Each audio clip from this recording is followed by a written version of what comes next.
I'm Chris Dilworth. What am I? Best way to say it is probably I'm an artist. Come from a world of concrete and cars. My dad was an artist. He's a master artist. He's carved carousel horses for the last 30 years of his life. That's how I got into woodworking. My dad at one point said, "You have too much stuff." I said, "I just need more space."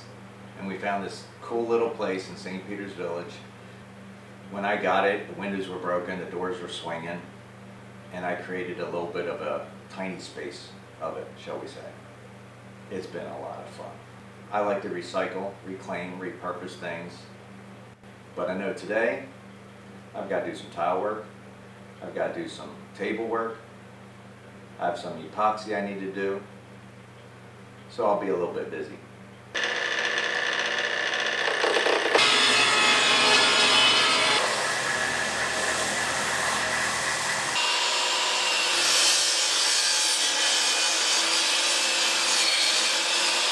This table is one that I sculpted in clay a few years ago. We call it calla lilies and cattails.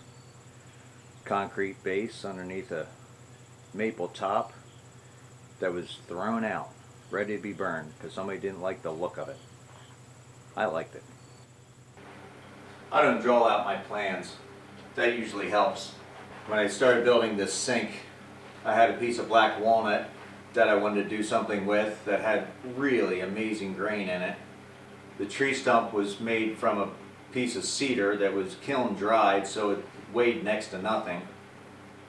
Normally you can't get a piece of wood to stand like this, but if you build a stone wall around it, it will stay. The blowtorch was a nice little addition. I collect antiques, and sometimes you can make them do something they were never meant to do.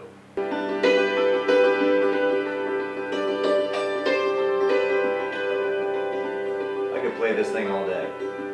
That's not why we're here. It's about the stand.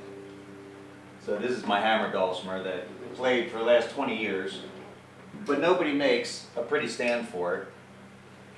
So I started bending wood and came up with this. Almost as pretty as the instrument. I mentioned about my dad carving carousels. If it wasn't for him, I wouldn't be doing woodwork today. Hopefully you'll come out to St. Peter's Village and enjoy some of what we do here.